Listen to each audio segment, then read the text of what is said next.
اللہ و ملائکتہ یصلون علی النبی یا ایھا الذین آمنوا صلوا علیہ وسلموا تسلیما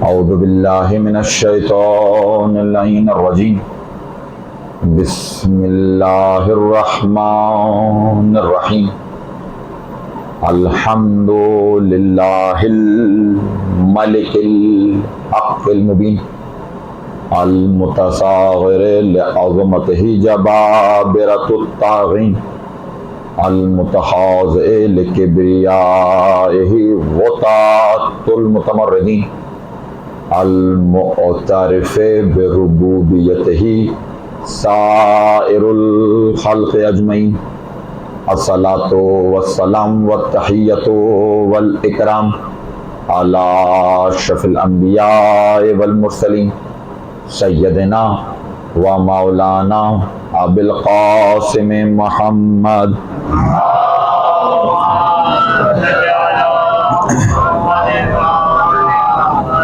واہل بیت طیبین الطاہرین المعصومین المظلومین ولعنۃ اللہ علی اعدائہم اجمعین من یومنا ھذا الی یوم الدین صلوات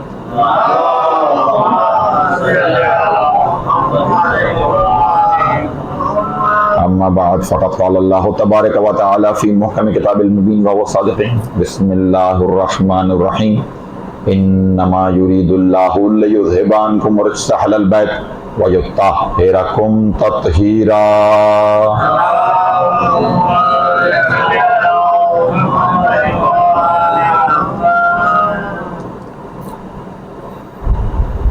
گفتگو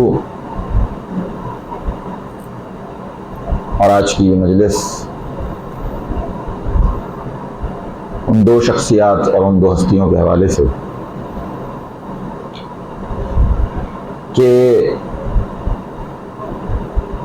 جن دونوں کے نام سے صلح منسوب درود پڑھیے گا بر محمد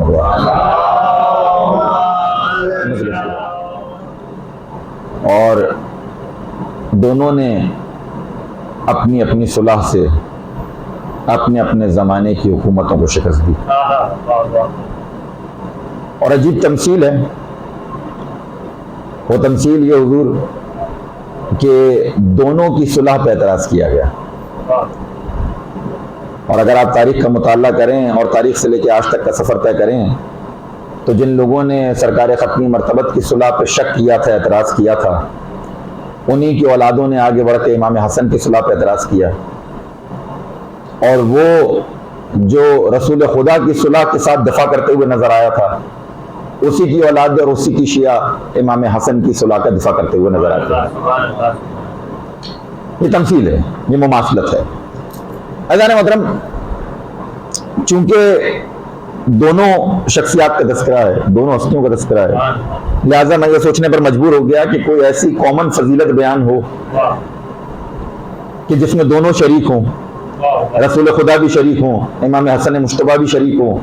میں نے آیتوں کو بھی کا بھی جائزہ لیا، میں نے روایتوں کو بھی جائزہ لیا، میں نے تاریخ کا بھی سفر کیا تو ایک ایسی آیت بھی ملی اور ایک ایسی روایت بھی ملی کہ جو دونوں کے حوالے سے مشترک ہے، جس میں دونوں کی فضیلتیں نظر آتی ہیں، رسول خدا کی فضیلت بھی نظر آتی ہے، امام حسن مجتبیٰ کی فضیلت بھی نظر آتی ہے. اس آیت کو آیت تطہیر کہتے ہیں، اس روایت کو حدیث قصہ کہتے ہیں.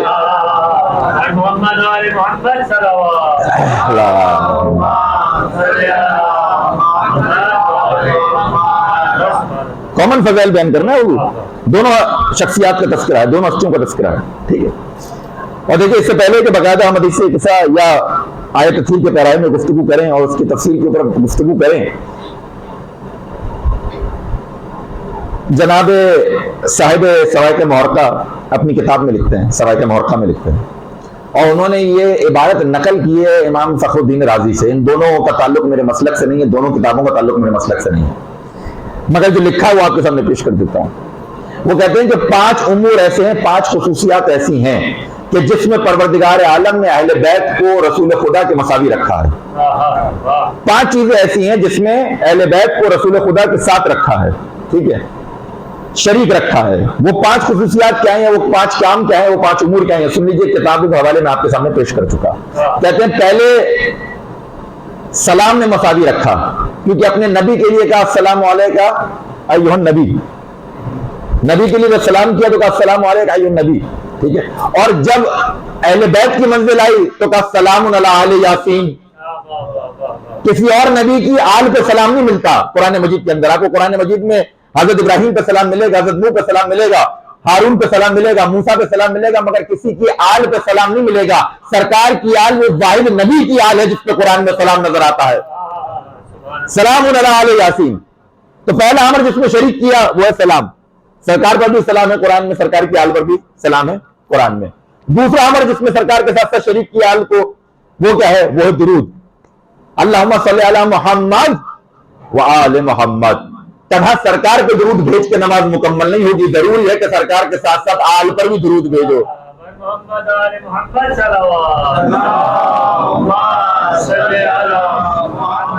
دو امور سن لیے۔ تیسرا امر جس میں سرکار کے ساتھ ساتھ شریک رکھا آل کو، وہ کون سا ہے، وہ ہے حرمت صدقہ۔ جس طرح سرکار پہ صدقہ حرام، ویسے ان کی آل پہ صدقہ حرام۔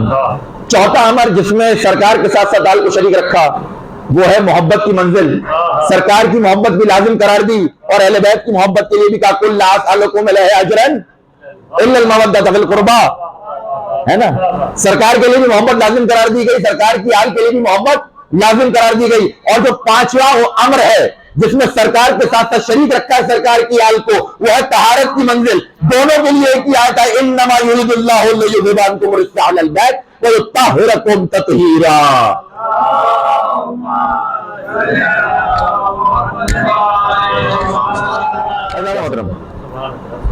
اب یہ کامن گراؤنڈ کریٹ ہو گیا، ٹھیک ہے۔ طہارت کی منزل وہ ہے کہ جہاں پر دونوں کی فضیلتیں ہیں، دونوں کے تذکرے ہیں، دونوں کی شان بیان ہے۔ تو چلیے ہم اسی فضیلت کے بعد سے سفر کو اختیار کرتے ہیں، اور چونکہ آج کی شب اور آج کی رات یہی کہ آج کی تاریخ دونوں سے منسوب ہے، لہذا ہم دونوں کی فضیلتوں کو تلاش کرتے ہیں آیت تطہیر کے پیراہے میں۔ دیکھیے یہ آیت تطہیر ایک ایک لفظ غور طلب ہے، بچپن سے سنتے چلے آ رہے ہیں، مگر شاید آج مطالب اور مفاہیم کے کچھ نئے باب خود کرانے کی کوشش کرتے ہیں۔ ابتدا ہو رہی ہے لفظ انما سے، انما یرید اللہ لیذھب عنکم الرجس اہل البیت ویطہرکم تطہیرا۔ شروعات ہے لفظ انما سے۔ انما جو تفسیر پڑھتے ہیں اور تفسیر کا علم رکھتے ہیں وہ جانتے ہیں کہ کلمہ حصر ہے۔ اچھا بات کو آسان کرنے کی کوشش کروں گا، مکتبی بحثیں ہیں، آسان کرنے کی کوشش کروں گا۔ کلمہ حصر سے مراد کہ یہاں پہ انحصار مقصود ہے، جہاں پر کلمہ حصر آ جائے وہاں باعث انحصار ہے۔ انحصار یعنی بس اس کے علاوہ اور کچھ نہیں، فقط یہ ہے نا، انحصار کا مطلب فقط یہ۔ یعنی علماء تفسیر کہتے ہیں کہ اس لفظ انما کا قریب ترین اگر ترجمہ اردو میں تلاش کیا جائے تو ہوگا اس کے علاوہ اور کچھ نہیں۔ یہ قریب ترین ترجمہ ہے اردو میں۔ اگر فارسی میں اس کا قریب ترین ترجمہ تلاش کریں گے تو کیا ہوگا، جزء نیست، اس کے معنی بھی یہی ہے کہ اس کے علاوہ اور کچھ نہیں، ٹھیک ہے۔ میرے ساتھ ساتھ رہیے گا، اس لفظ انما کو سمجھنے کی کوشش کرتے ہیں۔ علماء تفسیر نے کہا کہ اگر لفظ انما کے بعد دو لفظی جملہ ہو تو ترجمہ بڑا آسان ہوتا ہے۔ جیسے مثال کے طور پہ انما اللہ واحد، ٹھیک ہے۔ اب یہاں پہ انما کے بعد دو لفظی جملہ ہے جس میں اللہ اور واحد ہے، ایک مبدا ہے اور ایک خبر ہے۔ خبر ہے وحدانیت، تو یہاں سارا کا سارا انحصار وحدانیت پر آ گیا، یعنی میں نے یہ بنے کہ اللہ واحد ہے اور کچھ نہیں، ہے نا، سارا انحصار وحدانیت میں سمٹ کے آ گیا۔ مگر اگر جملہ لمبا ہو تو لفظ انما کا تعین کرنا مشکل ہو جاتا ہے اور ترجمہ مشکل ہو جاتا ہے۔ اب اگر اس آیت کو دیکھیں تو انما یرید اللہ لیذھب عنکم الرجس اہل البیت ویطہرکم تطہیرا، ایک لمبی فہرست ہے۔ اب لفظ انما کا اطلاق کس پہ کریں، توجہ ہے، مشکل مکتبی بحث سے آسان کر کے بیان کرنے کی کوشش کروں گا۔ اب لفظ انما کا اطلاق کس پہ کریں، حضور کم سے کم 4 احتمال کتابوں میں اپنی آنکھوں سے دیکھے ہیں اس انما کے ترجمے کے، 4 احتمال، ٹھیک ہے، 4 گنجائشیں، 4 پاسبلٹیز۔ مگر کمال کی بات یہ ہے کہ ان چاروں کی چاروں پاسبلٹیز میں اہل بیت کی شان بیان ہوتی ہوئی نظر آتی ہے، کہیں سے گھٹتی ہوئی نظر نہیں ہے۔ روز بڑی محمد جتنے بھی ہیں ان کو ایک ایک کر کے آپ کے سامنے پیش کرتا ہوں۔ پہلا احتمال یا پہلی پاسبلٹی کیا ہے اس لفظ انما کی تفسیر یا تشریح کے لیے، ترجمے کے لیے؟ کہا کہ صاحب انما کا اطلاق ہوگا اللہ پہ، ٹھیک ہے، کیونکہ یرید فعل ہے، فعل یعنی ورب، فاعل اللہ ہے، اللہ کر رہا ہے، ارادہ فعل ہے اور کر کون رہا ہے؟ فاعل کون ہے؟ اللہ ہے، تو اس لیے انما کا اطلاق اللہ پہ ہوگا، پہلا احتمال ہے حضور۔ اب اس کا ترجمہ سنیے گا کہ اگر میں انما کا اطلاق لفظ اللہ پہ کروں تو ترجمہ کیا بنے گا؟ تو ترجمہ یہ بنے گا کہ بس اللہ چاہتا ہے کہ اہل بیت ہر رزق کو تم سے دور رکھے، بس اللہ چاہتا ہے، یعنی کسی اور کا ارادہ نہیں ہے، اللہ کا ارادہ ہے۔ حضور ارادے کی وسعت کو ارادہ کرنے والے کی قوت سے پہچانیے، یہاں ارادہ وہ کر رہا ہے جو قادر مطلق ہے۔ جب ارادہ اتنا قوی ہو تو ارادے کی وسعت کیا ہوگی، ارادہ کتنا قوی ہوگا، اب ارادے میں کسی شک و شبے کی گنجائش تو باقی نہیں رہتی۔ یہ پہلا احتمال کہ جہاں پہ انما کا اطلاق لفظ اللہ پہ ہو رہا ہے۔ اچھا، ایک اور گروہ آیا مفسرین کا اور ترجمہ کرنے والوں کا، انہوں نے کہا نہیں صاحب بات یہ ہے کہ اس انما کا اطلاق جو ہے یہ لا یذبا کے اوپر ہوگا، ٹھیک ہے۔ اب لا یذبا کیا ہے؟ دور رکھے یا دور کرے، اس پہ ہم ابھی گفتگو کریں گے، ٹھیک ہے، مگر لفظ انما کا اطلاق لا یذبا کے اوپر ہوگا۔ اگر انما کا اطلاق لا یذبا کے اوپر ہوگا تو اب جو ترجمہ بنتا ہے وہ سن لیجئے کہ اللہ کا ارادہ یہ ہے کہ بس دور رکھے تم سے ہر رزق کو اہل بیت۔ اب بس اس کے علاوہ اور کچھ نہیں کا اطلاق اس کے اوپر، بس دور رکھے تم سے اہل بیت، یعنی پروردگار عالم کا مقصد یہ نظر آتا ہے، مقصد اور غرض تخلیق کائنات یہ نظر آتا ہے کہ بس کسی یا کسی طرح ان کی طہارت ثابت ہوتی رہے، پوری دنیا چلتی رہے گی۔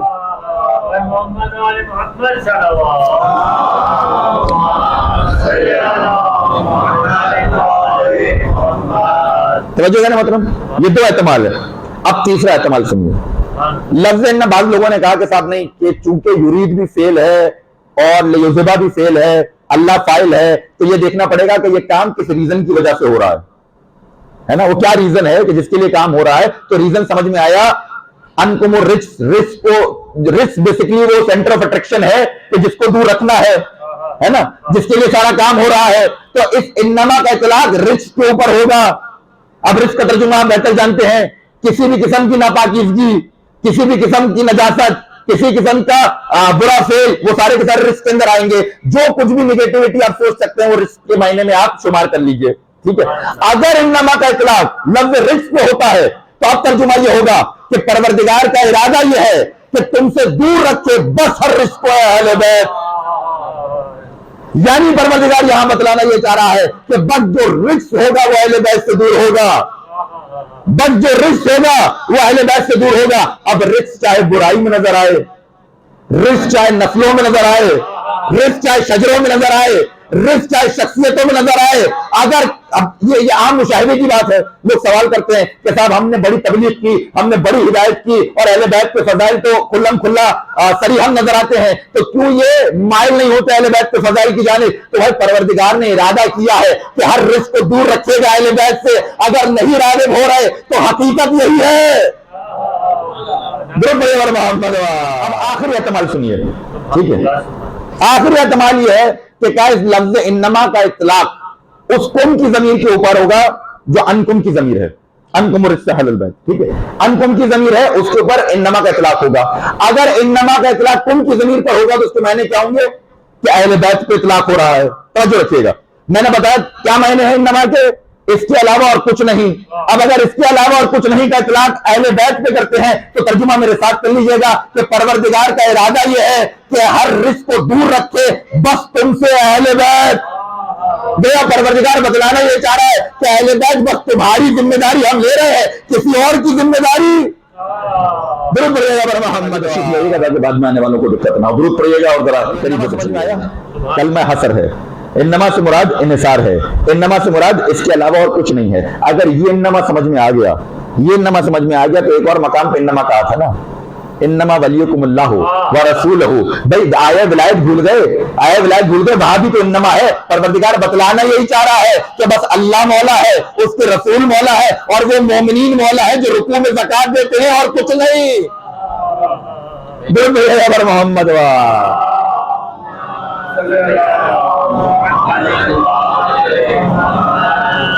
بیان محترم آگے چلتے ہیں. یہ انما کی منزل ہم نے پہلی منزل پہلا لفظ ہم نے یہاں ڈسکس کیا. انما یرید اللہ لیذھب عنکم الرجس اہل البیت. مضارع کا صیغہ یرید, اللہ نے ارادہ کیا ہے, کنٹینیوس ٹینس ہے, اللہ کا ارادہ ہے, ٹھیک ہے, جاری کا صیغہ ہے, اللہ کا ارادہ ہے. حضور اگر اللہ کا ارادہ ہے اور ارادے تک میرے ساتھ آ گئے تو دو جملے یہاں سنتے جائیے گا. جائیے دیکھیے تفسیر کی کتابوں کو, جائیے دیکھیے احکام شریعت کی کتابوں کو.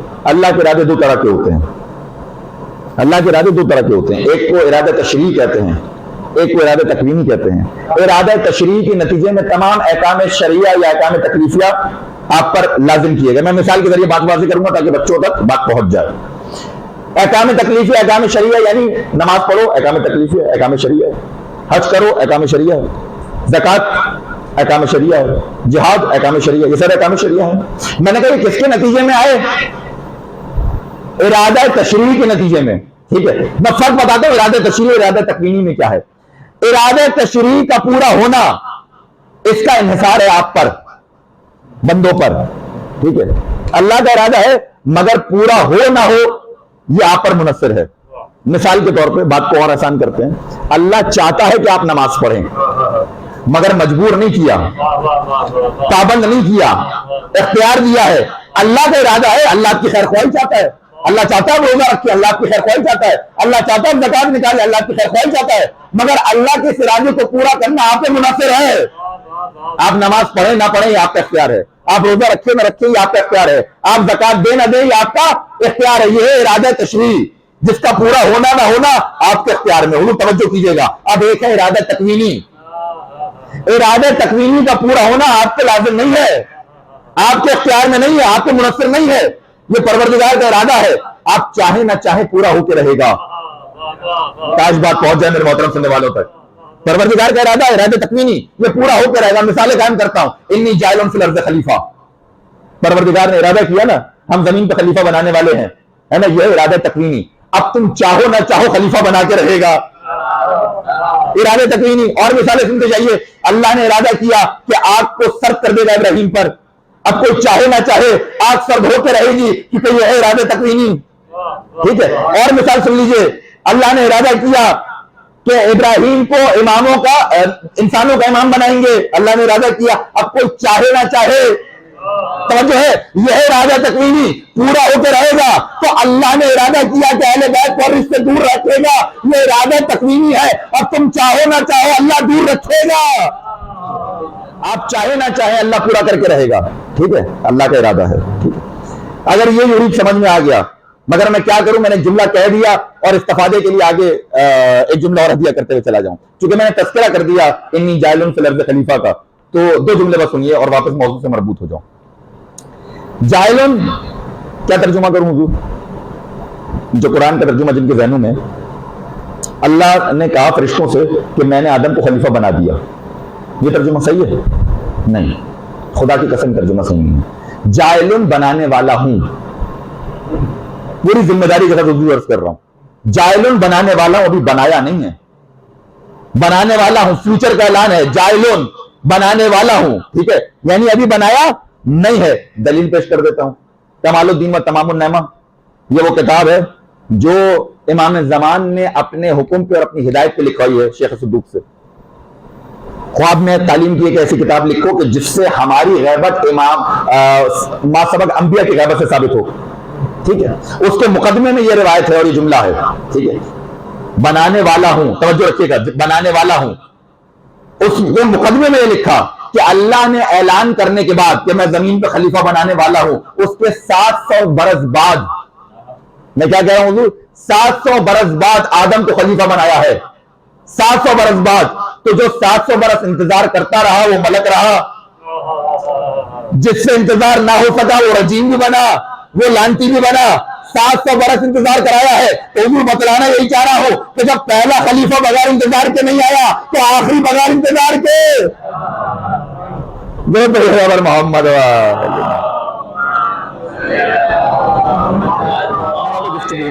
یورید پہ گفتگو ہو گئی, اللہ پہ گفتگو کرنے کی نہ اوقات ہے نہ ضرورت. ٹھیک ہے, آگے بڑھتے ہیں. لے یہ زبا, ٹھیک ہے. اب یہاں سے مسئلہ شروع ہوا. کچھ نے ترجمہ کیا کہ دور رکھے. ہمارا ترجمہ کیا ہے کہ اللہ دور رکھے گا.